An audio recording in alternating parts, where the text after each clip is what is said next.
नमस्कार, माझं नाव अनिरुद्ध ढाकणे. मी ॲग्रीसी agro private limited कंपनीचा प्रतिनिधी. आपण आलेलो आहे कोदुली या गावामध्ये. तुमचा परिचय? प्रभाकर भागाजी नवले, राहणार कोदुली, पोस्ट बाबुळगाव, तालुका भोकरदन, जिल्हा जालना. मोबाईल नंबर तुमचा? 9158 32 31 73.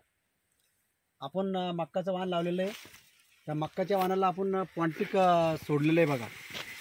ते पॉन्टिक सोडल्यापासून या दाण्याचा एकदम आकार चांगला आला आहे आणि शेवटपर्यंत सारखे दाणे भरलेले आहे. पॉन्टिकचा रिझल्ट कसा वाटला तुम्हाला एकंदरीत? पॉन्टिकचा रिजल्ट एकदम भारी वाटला सर. याच्या अगोदर आम्ही पहिले बी औषध सोडायचो पण असं काही रिजल्ट वाटला नाही. पण आता आमच्याकडे जवळपास 5-7 आल्या मक्का अशामुळे आम्ही प्रत्येक व्हरायटीला सोडत चाललो ना, तर प्रत्येक व्हरायटीला असेच कणसाचे नियोजन आलेलं आहे आणि असेच दाणे एकदम टोकापर्यंत भरलेले आहे. अच्छा, म्हणजे तुम्ही याच्या अगोदर दुसरं काही वापरत होते, तुम्हाला याच्यासारखा असा रिझल्ट दिसला का? नाही, याच्यासारखा रिजल्ट आला नाही आम्हाला आतापर्यंत. बरं, तुम्ही पॉन्टिक कशाला वापरलेले आतापर्यंत? आम्ही याला आद्रेकीला वापरलं, मक्काला वापरलं आणि सरकीला पण वापरलं. सर्किल कशा प्रकारे रिझल्ट वाटला तुम्हाला? सरकीला बी एकदम भारी रिजल्ट वाटला. एक सारखे बोंड आले समानमध्ये, यशनीला बी ठोसर बोंड राहिले आणि वेचाला सोपे गेले कापूस आणि वजन बिन राहिले. चालतं, धन्यवाद.